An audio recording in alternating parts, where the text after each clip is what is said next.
Hello दोस्त, arts division 0.1 में आपका स्वागत है। और आज मैं आपको बताने जा रहा हूँ सबसे बेहतरीन ईस्ट इंडिया कंपनी की हेलो दोस्त, आर्ट्स डिवीजन 0.1 में आपका स्वागत है। और आज मैं आपको बताने जा रहा हूँ भारतीय संवैधानिक ढांचे का विकास, जिसका मैं पहला एक पार्ट ईस्ट इंडिया कंपनी के तहत बनाए थे। सारे एक्ट मैंने आपको बता दिए थे।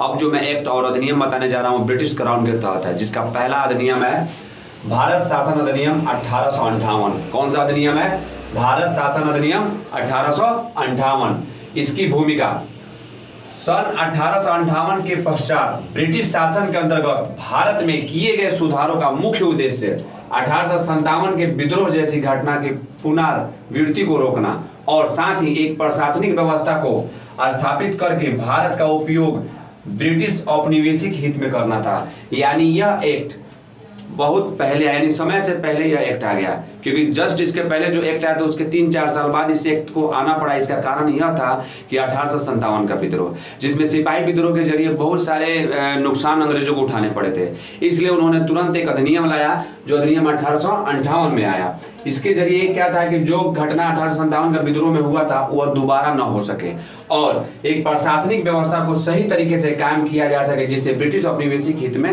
हो, न कि ऐसा हो कि फिर से विद्रोह शुरू हो जाए, जिससे अंग्रेजों को काफी नुकसान उठाना पड़ सकता है।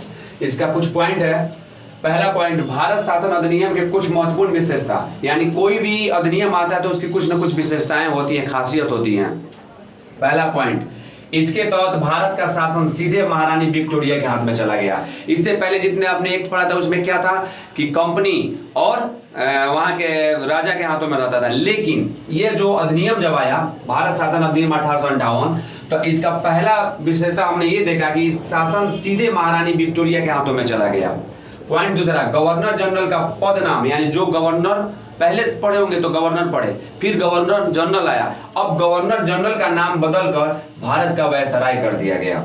अगला पॉइंट, वह वायसराय भारत में ब्रिटिश ताज का प्रत्यक्ष प्रतिनिधि बन गया। यानी कहा, ये लाइन कहना चाहता है कि जो भारत का वायसराय बना वो प्रत्यक्ष रूप से अब ब्रिटिश ताज का, प्रत्यक्ष रूप मतलब आमने सामने, यानी ब्रिटिश सरकार जिसको बनाकर भेजती थी वो प्रत्यक्ष था। यहाँ से सोचना डायरेक्ट ब्रिटिश ताज के पास, यानी महारानी के पास जाता था, और महारानी की सूचना डायरेक्ट इस वायसराय के पास आता था। लॉर्ड कैनिंग भारत का प्रथम वायसराय। एक सवाल पूछा जा सकता है कि भारत का पहला वायसराय बन के कौन आया, तो बोलिएगा लॉर्ड कैनिंग।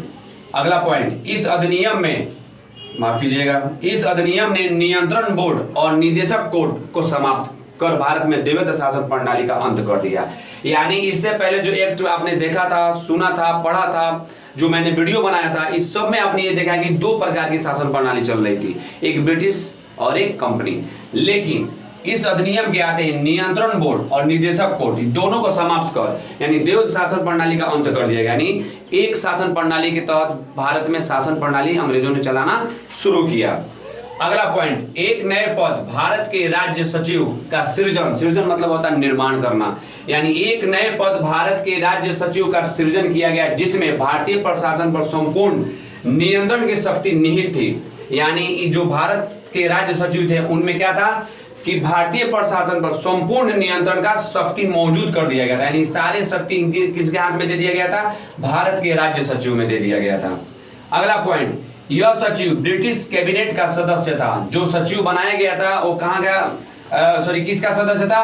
तो ब्रिटिश कैबिनेट का सदस्य था, जो ब्रिटिश संसद के प्रति उत्तरदायी था। यानी जो सचिव बन के आए थे वो ब्रिटिश कैबिनेट के सदस्य थे, साथ ही साथ वो संसद के प्रति काफी उत्तरदायी थे। यानी जो भी सूचना है वो संसद तक उनका पहुंचाना कार्य था। अगला पॉइंट, भारत सचिव की सहायता के लिए 15 सदस्यों की एक भारत परिषद की स्थापना की गई। यानी एक, मान लीजिए जो भारत सचिव बन के आए थे, यानी भारत के सचिव की सहायता करने के लिए 15 सदस्यीय एक टीम बनाई गई, ताकि इनका ये मदद करेंगे हर एक कार्य में, प्रशासनिक कार्य में, व्यवसायिक कार्य में। इस परिषद का मुख्य कार्य भारत सचिव को भारत के शासन के कार्य में परामर्श और सहायता देना। यानी जो ये 15 सदस्यों का जो गठन किया गया था, स्थापना किया गया था भारत परिषद में, इनका मुख्य कार्य था कि शासन के कार्य में परामर्श मतलब सलाह देना और सहायता देना, ताकि जो भारत सचिव है वो अच्छा तरीके से शासन प्रणाली को संचालित कर सके।